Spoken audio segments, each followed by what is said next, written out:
Marsha Stonehill with Operation F.L.O.W. Today we have two special guests.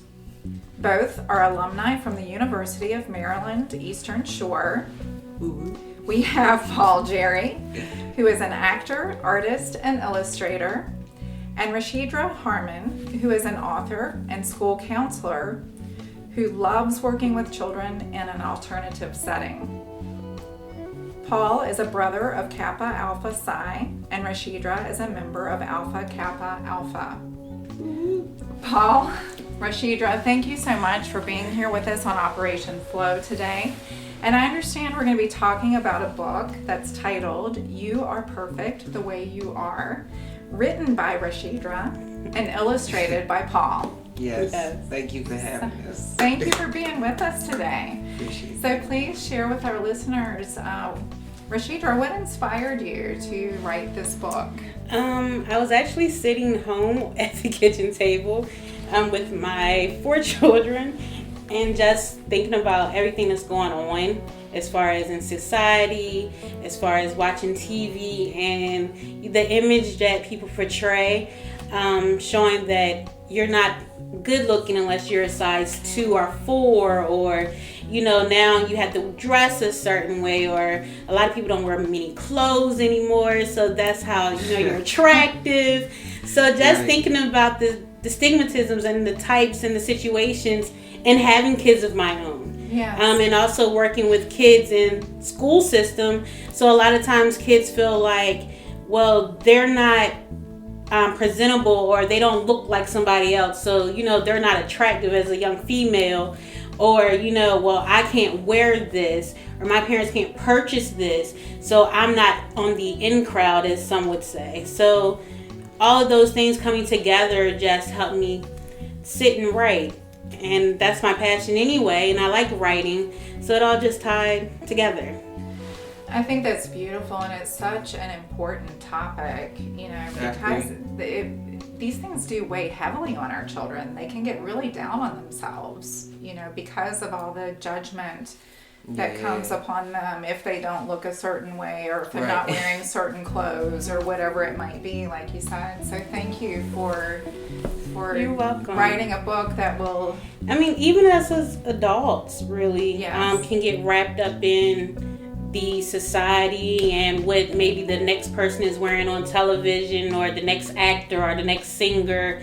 With the fellas, oftentimes it's the big chains or the diamonds in the teeth now, and with the females, it's the haircuts, or going back to the waves and things of that nature. So even with us as adults, it still plays a factor. Absolutely. I agree. That's so true. So true. Wow.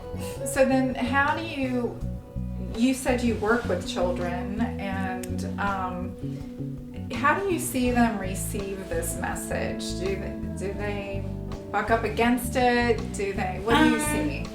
Recently I've had a student come in, and he's read my book, and he seemed very intriguing, and he found it interesting. And it happened to be a child from a lower income side of society, and he said that to him it was very nice and rewarding, and to realize that he doesn't have to change, or he might not have pants that fit like someone else's, but he's still okay, or he's still, a person that's worth being in society. So I can see it as being a positive message. That deserves to be treated with respect and loved and appreciated for who he is. Yeah, absolutely. Paul, what are you thinking over there? Why did you decide to illustrate in this book? But when I read the book, it just kind of stood out, because I always had a quote that I would say, enjoy the skin you're in, and I remember being younger and being small, and I used to always kind of have people pick on me, and I was like, you know what, this book is very important, because self-love is the best love, and if you don't love how you are organically, you're not going to be able to love anybody else or be able to have friends with anybody else. So when I started reading, you could be short, tall, big, small, you're perfect the way you are. And they always say that, we're made in God's image. So when I saw it and I read it, I said, man, I gotta hop on this. And it took a lot of work. And as Rasheidra would tell you, we went through a lot of opposition. You know what I'm saying? Yeah. And they didn't want me to illustrate the book. They wanted her to hire somebody else. They said I wasn't adequate enough. They was like, do you trust him? Is he a good artist? I'm like, do they know who they talking to? Wow. And so, I mean, I'll let Rasheidra tell you a little bit about what they were trying to do as far as not getting me to illustrate it and getting their company to illustrate the children's book. Sure. So, I was asked in reference to illustration, and I had already contacted Paul because, Paul's an artist. We did go to UMES together, so it's like an alumni thing. You keep it in the loop, you help each other, you work together. Sure. So that everybody can make it. Everyone needs to do something, and so their gifts can show, basically. Yeah, that's right. So I said, P, I need you to, can you do this for me? And what is it, Rob? I'm like, okay. So let him know a little bit of information and sent him the manuscript. And going through a company that I've been through before, thinking that it'd be easier because I went through them for my poetry book that I created in undergrad. But it was a different process since now I have pictures and now it's for children. So it's a different process. However, do you have an illustrator? Yes, I already have an illustrator. Well, no, we have someone for you. We have someone that we can connect you with. Well, how fast are your pictures going to be done? Are your pictures going to be done in the time frame that you need them done in? Yes, I can guarantee that my pictures are going to be done in the time frame. So then it was a lot of questions, a lot of back and forth for them trying to get me to go with someone from their company instead of me going with someone that I'm comfortable with. Wow. And for me, my comfortability is what's most important, Right. Especially because it's my product. Yeah. And I'd rather work with somebody that I know that's capable, that I'm comfortable with, that might not try to alter what I'm trying to deliver, Yes. compared to someone that I don't know at all that possibly will try to alter what I'm trying to deliver and the message that I'm trying to give. Then we have our pictures in and everything is flowing. So then they send the book back, even though I've just sent it in, because they wanted the pictures done differently. They wanted to flip it in where the book was formatted and the size of the pictures. So, do you think you're going to still be able to get your illustrator to do this? Just let me contact him. I will contact him and we will go from there. Right. Well, it's not going to look right. And so then I called Paul. Paul, we have a problem. I said, what's going on? To let him know what was going on now. Yes. So he hurried up, changed everything around. We changed the format. I sent the information back in. Like, no, this is not what I said. No, this is what you said. You said I needed an 8x8 or so. They went through it. I'm like, okay, well, they're going to send the new product out to show me the preview. And once we get the preview, then I'm looking through it. Then Paul's name's not on it. Yeah, so they didn't put my name on it. Oh, wow. I said, oh, so they really don't want to give me credit? I said, wow. So then I had to sign another paper in order to get permission to have Paul's name on it. And then we had to wait a few days with COVID due to, the backup in the company to get them another preview for it to become approved. Wow. Before we were able to hit the roll and hit the press. It was a lot, like just going back to what she said when they were giving us the initial opposition. Me and her, we wrote up a contract and an agreement. Okay, this is how much I'm gonna make. This is how much she's paying out. So she know that everything was like gonna be done by the book. Mm-hmm. And when they called me, when she called me, the book, when I drew it on my iPad, it was almost like longitude, like horizontal, and it was 11.5 by 8. And it was like, it has to be 8 by 8 or it has to be 8.5 by 11. So when I looked at it, I was like, okay, so most of the pictures, if you see, they're like, if you look at the pictures, they were, pretty much longer instead of shorter. Oh, yes. So what I had to do is I had to cut the pictures down and then add more. So when she told me, I said, you know what?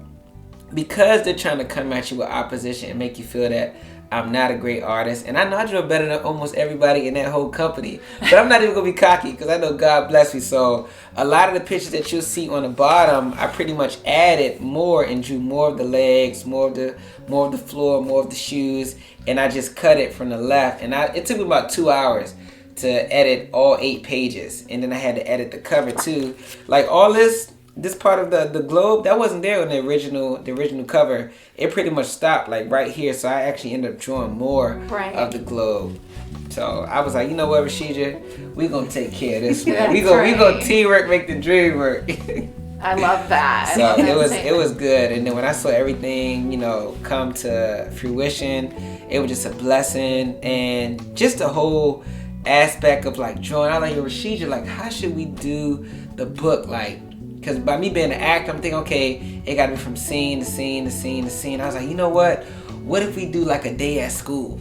I was like, so the original first picture was going to be them waiting at the bus stop. I was like, nah, it's kind of too cold for that. I said, let's put them actually on the bus. I said, okay, so the first page, they'll be on the bus. We can show different people, different colors, different races, different clothes. I said, after you get off the bus, you walk inside the school. So you look at the second page, you know, they're walking down the school hallway. Then I'm okay, now after they walk, they got to go to their classroom. So now I'm trying to schematic each scene. Okay, how can I have them? So I was like, okay, while they're walking through the hallway, we could have them one light skin, dark skin, one tall, one short. I said, we get to the classroom, we could have them different sizes, and we could have the teacher doing like a height. So each page correlates to what she wrote. So I said, okay, if we're doing tall and short, we'll have the teacher with a ruler. Okay, guys, line up at the wall. Who's tall? You're 4'4", you're 3'11", you know, so. Right. And then for the playground scene, I was like, you know, I need to find. So a lot of times I would go on Google, I would look up different pictures and just see how the kids were. And then I would just do like a rough sketch, just like almost like a stick figure. Okay, we're going to have some kids hanging. So you keep going towards the end, you'll see the kids hanging. I was like, you know what, I'm going to use this picture to show the size difference. I said, okay, we got some skinny kids hanging at the park. Right. We got some heavyset kids hanging, but they're all hanging. And so one of the girls, the light-skinned girl, I actually drew her after my goddaughter, Eden. So I was kind of using a lot of different people in my family to kind of, you know, bring that to life. And when she told me about the book, You're Perfect the Way You Are, I said, man, this is, like she said, it's a message that's not just for kids, but for adults. You know, you got everybody want to, you know, wear the Balenciagas and wear the Louis Vuitton and think that makes them important or make them who they are. Or you got the girls getting implants and getting surgery and running back and forth to get their butt lifts or get their thighs done or get the veneers. Now you got the fake teeth. I was like, man, you getting all this stuff done, you're only like 20. When you get 30, 40, what's going to happen to your real body that you got all of this, you know, fake, you know what I'm saying, tissue in your body? So I feel like it has a message for adults as well as kids, in my opinion. You know, what the two of you have shared today, there's a lot of messages inside of all this from what I've heard. And one is when you're following your dream, it doesn't mean it's going to be easy. You know?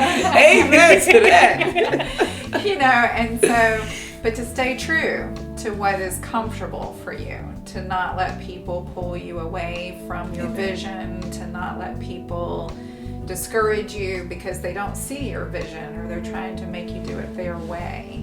Amen. And so I heard a very important message for our listeners inside of that, because I think a lot of people do have dreams and then they start to pursue it and perhaps get discouraged and become completely discouraged and quit, you know, when they come up against this opposition. So for people to realize that the people that succeeded, it wasn't that it was easy for them, it's that they didn't quit. Yeah, right. Quit. Yeah. I agree. I feel like oppositions and obstacles pretty much just show us how bad we want it. Like, you know, do you really want this? Because if one person can get you to like say, you know what, forget this, man, they telling me no. Like, I used to always tell people, no just means just not right now. Right. You know what I'm saying? Right. So right. when we was working together, I said, look, she said, P, we're going to get through this. We're going to keep working on this. You know what I'm saying? No matter what they say. And having somebody giving you that reiteration that we're going to get through it. You know, it's like you have your personal confidence, but having a teammate, you know what I'm saying, to work with you and we're communicating, it makes it even better. So not only just being confident in yourself, but having somebody that can just push you and say, hey, it's gonna be okay, it's gonna work out. Right. So I appreciate and vice versa. Like, I'm over it. it. So it is. It's beneficial for two people to be on the same page. Yes. It works out Yes. tremendously. Yeah, it really do, because there would be some times, and before I drew everything, because when you drawing, it's a lot when you're going from the sketch to the outline, and then you're coloring it in. I like, Rasheidra, what do you think about this? And I just send her a sketch of, like, one time I sent her just like some circles and heads and like a little square for like the classroom. She's like, oh, this is perfect. I said, all right, bet. So this could be the boy, the girl, the boy, girl, teacher.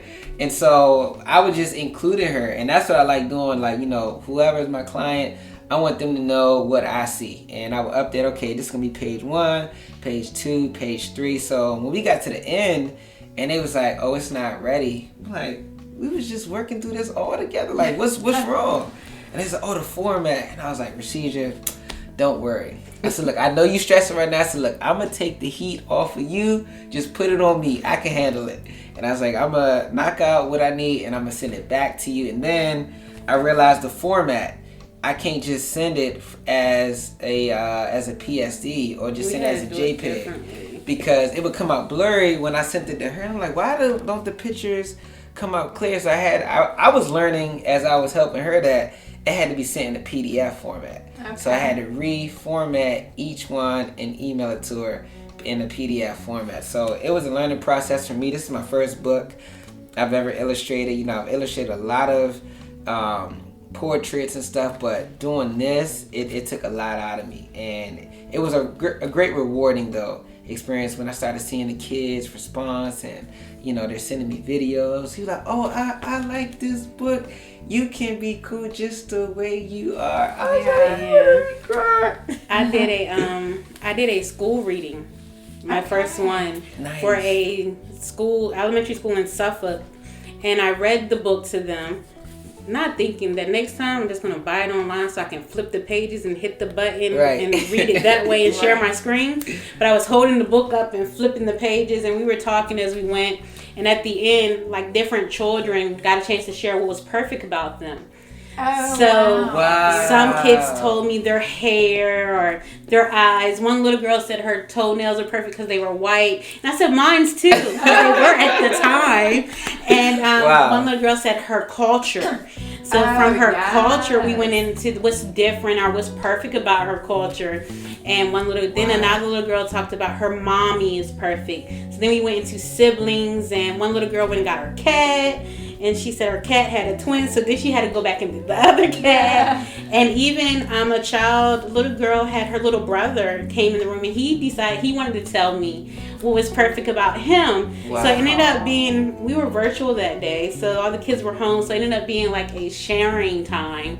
So we took over, ran over a little bit, but it was rewarding because all the kids got a chance to tell me and what was perfect about them, and they got a chance to actually think about, you know, what they liked about themselves instead of the negativity that they might receive or the negativity that they might think. Because at that point, we're not talking about anything negative. We're talking about positive vibes and positive thinking. That's right. So they got a chance to, you know, oh, well, what do I like about myself? You know, just that inward thinking. One little girl said, well, my hair is short, but I think it's perfect. I said, well, that is all that matters. Right. So that was very rewarding. Yes, absolutely. And I was thinking, you know, this would be a perfect book for elementary school teachers or in church classrooms, or little Sunday school rooms, or in any spaces, anywhere where there's children, daycare centers, definitely daycare centers. And like you said, even for older students, you know, to be reading them to younger children. Yes. And just to take this, oftentimes it's so true with animated films or whatever, you know, adults are learning from what's being talked about in these books and films as much as children are. Yes. Because we have to be reminded sometimes, right? And I know that I really appreciate this topic because I know, honestly, I didn't know this is what we were going to talk about today. And I hear people talk about it off mic, but I couldn't get anybody to talk about it and record. You know. Okay. So thank you for speaking out about the importance of this topic, because it does hurt people deeply. It I don't think people it realize wounds self-esteem. Right? Yeah, how much it hurt people. My bad to cut you off, Marsha. But no, I think I was interrupting. I thought about one more thing too. I think this book is gonna help people with their mental stakes. I mean, as you know, when people get bullied for not, being themselves or being like, they ultimately end up committing suicide. And I think, by them saying that, look, it's okay that I'm not the same, or I don't look the same as this person, or I'm not as tall as this person, or this and that, and it kind of can give them that confidence that, they shouldn't go through that extreme of taking their life because they're getting bullied, or they feel like, they're not as adequate as somebody else. So I think it's really gonna hit a lot of different levels, Rasheidra. So you did a good job. Thanks, Pete. You did a good job. So did you. So now, Rasheidra, where can people get your book? They can find it on Amazon. They can find it at Barnes & Noble's online. Okay.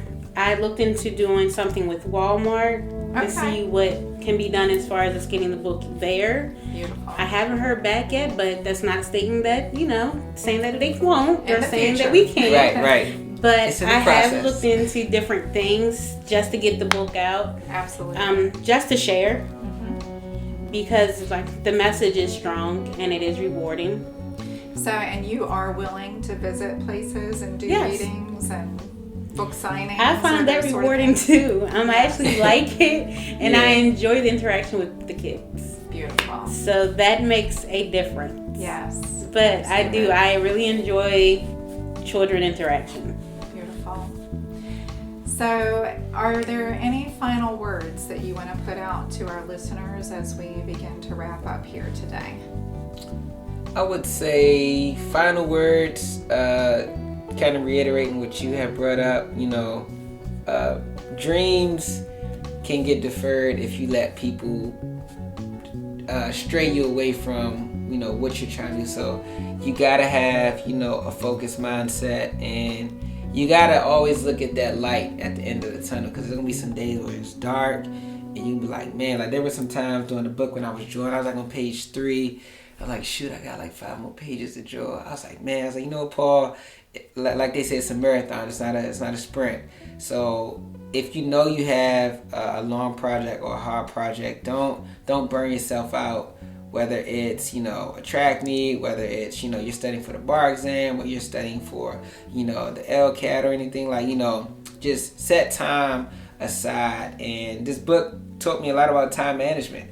If I set a goal, okay, Paul, I'm going to finish this page by this date. And it's almost like when we were back in college. All right, Paul, you got assignment doing this day. You got to finish it by this day. You have to hold yourself accountable to a higher standard than other people will hold you. So I used to always say, if you can control yourself, other people won't control you.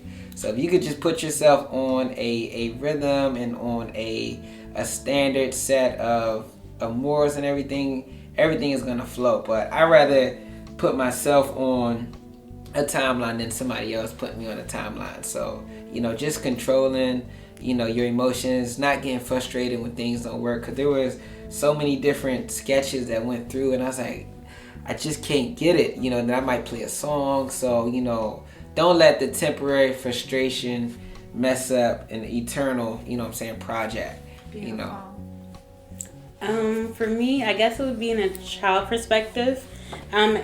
As adults, we have to continue to meet children where they are, and not where we expect them to be, and not where we feel as though they should be, because every child is on their own wavelength, and we have to be willing to accept that, and we have to be willing to meet them so that they don't feel overpressed, or they don't feel like they're not good enough, or they don't feel like they're, willing and worthy, because we have kids feeling like they're not worthy or it's not acceptable. So we really have to meet children where they are, not where you think they should be, not where society tells you that they should be, not where the education system tells you where they should be, but where they are, and go from there. because at the end of the day, they are perfect the way they are. They don't have to change how they think or how they feel to be accepted by anyone. Beautiful. I Thank love you it. for being an advocate for our children. Right, Yes. right. Thank you both for being with us today Thank on you for Operation having us. F.L.O.W. You're welcome. Thank you. It's been a privilege. Definitely.